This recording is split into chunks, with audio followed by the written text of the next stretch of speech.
ওকে দেখো, তাহলে আমরা গুণগত রসায়নটা শুরু করি। সো আমরা প্রথমে দেখি যে আমাদের এই চ্যাপ্টার থেকে কি কি ইম্পর্টেন্ট জিনিসপাতি আছে। ওকে, এখন এখানে খেয়াল করো, এখানে যে টপিকগুলো দেখতেছো সবই হচ্ছে সিকিউর জন্য ইম্পর্টেন্ট। প্রথমে কি আছে? রাদারফোর্ড ভুর পরমাণু মডেল। তো এখান থেকে নর্মালি তোমাদের সিকিউ কিভাবে আসে? রাদারফোর্ড এবং ভুর পরমাণু মডেলের মধ্যে তোমার কম্পারিজন আসে। তো আমরা কিছুক্ষণ পরে সিকিউ দেখবো। কোয়ান্টাম সংখ্যা, আউবাম নীতি, পাউলির বর্জন নীতি, হুন্ডের নীতি আছে।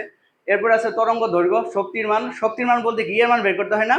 এরপর আছে বর্ণালী যে ম্যাথগুলো আছে, দ্রাব্যতা অনেক ইম্পর্টেন্ট, এবং দ্রাব্যতা থেকে যে অদক্ষেপের ম্যাথটা করতে হয়, এবং সময়ায়ন প্রভাব। তো আমরা দেখো দেখতে থাকি একদিক থেকে যে কিভাবে এখান থেকে সিকিউ চলে আসে। তো এখানে খেয়াল করে একটা সিকিউ আছে, এটা হলো মূলত রাদারফোর্ড এবং ভুর পরমাণু মডেলের তুলনা। তো এই যে এখানে যেটা দেখতে পারতেছো, বলতে পারবা যে মডেল এ যেটা আছে এটা কোন মডেল, রাদারফোর্ড নাকি ভুর মডেল? এটা হলো ভুর পরমাণু মডেল। তো ভুর পরমাণু মডেল চেনার একটা উপায় আছে। হ্যাঁ, যখন দেখবা যে উপর থেকে নিচের কক্ষপথে ইলেকট্রন আসতেছে বা নিচ থেকে উপরে যাইতেছে, তো এরকম রিলেটেড কিভাবে আমরা চিন্তা করি কিছুক্ষণ পরে দেখবো।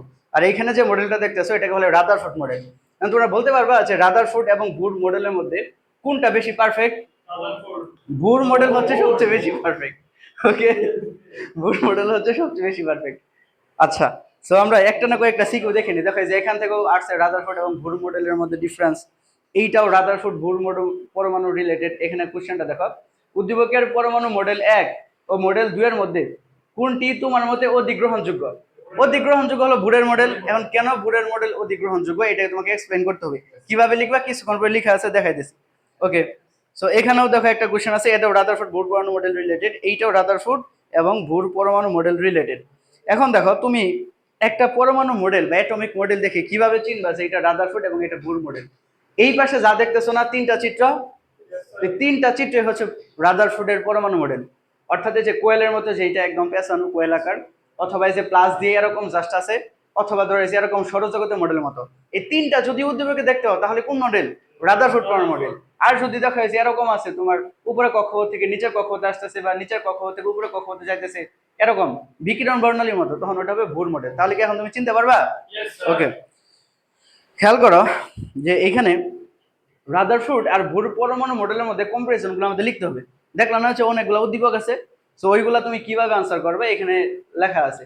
সো ধরো তুমি প্রথমে এ মডেল এবং বি মডেল দেওয়া ছিল, দুইটা লেখলা আছে, একটা রাদারফোর্ডের আর একটা হলো ভুর পরমাণু মডেল। সো এই দুইটা মডেলের মধ্যে যদি তুলনা করি, এগুলো অলরেডি তোমরা বইতে পড়ছো তাই না? রাদারফোর্ড পরমাণু মডেলের ভিত্তি হলো আলফা কণা বিচ্ছুরণ পরীক্ষা। এখন আলফা কণা কোনটা মনে আছে কি?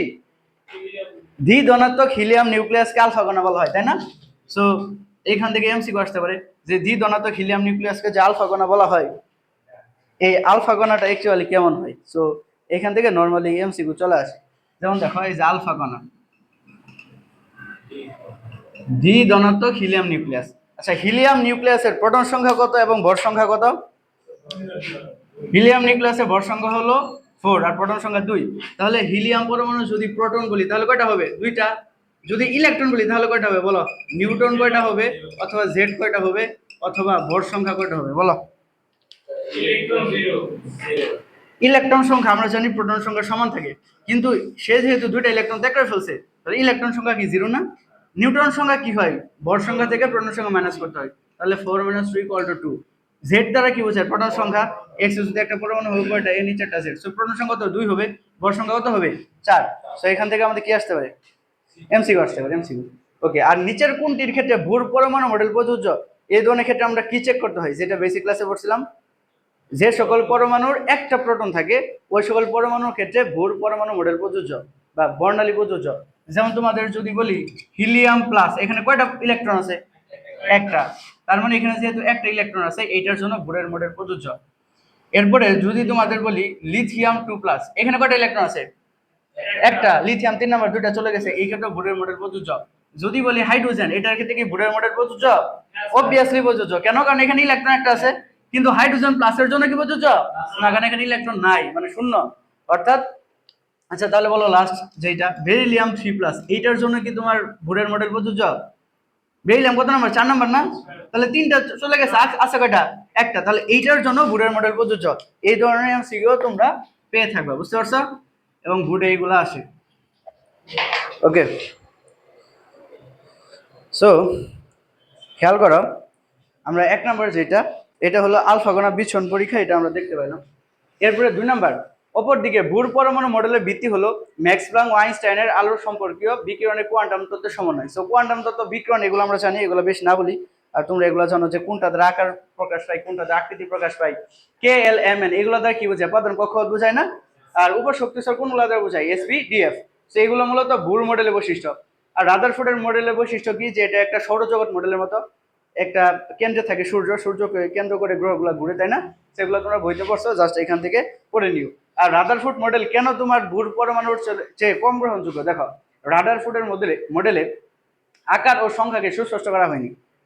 মানে তুমি রাদারফোর্ডের পরমাণু মডেল থেকে কোনো একটা অ্যাটমিক স্ট্রাকচার কেমন হবে, এর শেপ কি হবে, সাইজ কি হবে, ওটা একুরেটলি জানা যায় না।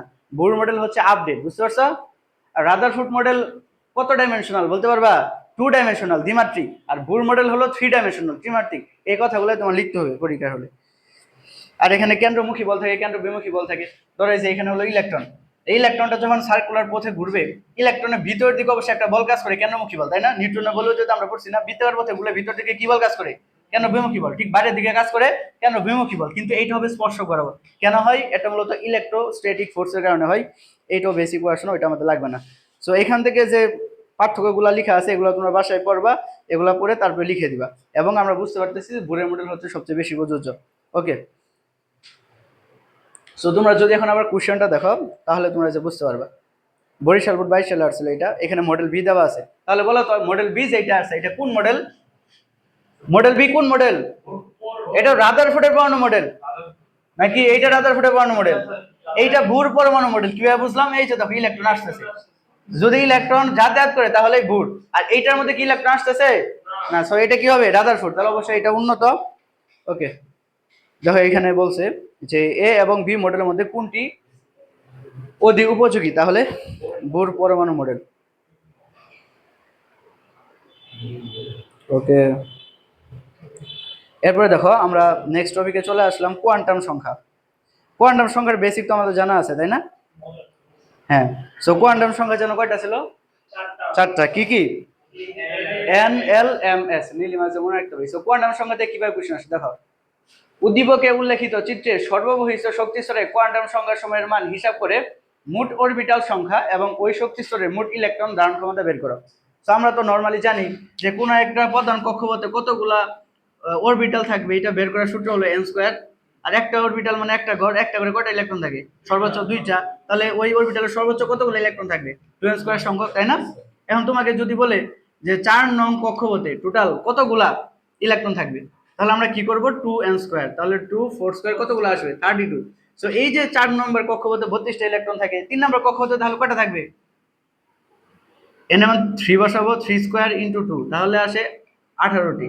সো 3 নম্বর কক্ষপথে ইলেকট্রন থাকবে 18টি। এগুলো আমাদের ছকের মাধ্যমে দেখাইতে হবে। কোন ছক? NLMS। আর এই ছক লিখা এটা আমরা শিখছি, তোমাদের জাস্ট একটু ওভারভিউ দেখাই দিই, তাহলেই হয়ে যাবে।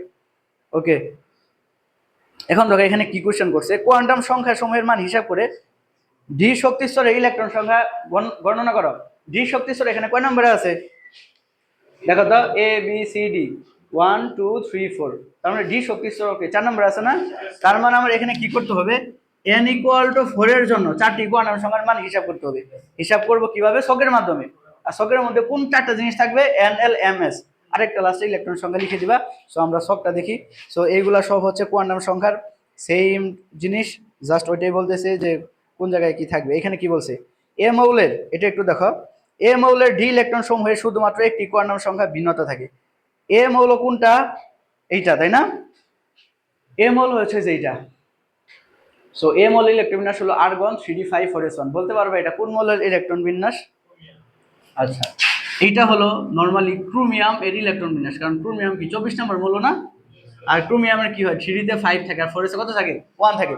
এইগুলো আমরা কোয়ান্টাম সংখ্যার ক্লাসে যখন করলাম বিস্তারিত করছি না? অবশ্যই এগুলো বিস্তারিত আমরা পড়ে নিছি। আর্গন হচ্ছে 18, 18টা চলে গেল। 18-এর সাথে 5 এবং 1 যোগ করলে কত আসে? 24 আসে। আর 24 মানে ক্রোমিয়াম। এখন এখানে কি বলছে? এ মৌলের ডি ইলেকট্রন সমূহের শুধুমাত্র একটি কোয়ান্টাম সংখ্যায় ভিন্নতা থাকে। বলতে পারবা এটা কার নীতি? আমরা 3টা নীতি জানি, আউবাউ, হুন্ডের নীতি, পাউলি বর্জন নীতি। এটা কার নীতি? এটা হলো পাউলি বর্জন নীতি। আমরা পড়ছিলাম না? স্টার 1 to 4s, যে কোনো একটি পরমাণু 4টি কোয়ান্টাম সংখ্যার মান কখনো সেম হতে পারে না। সেটা পাউলি বর্জন নীতি। আমরা কিছু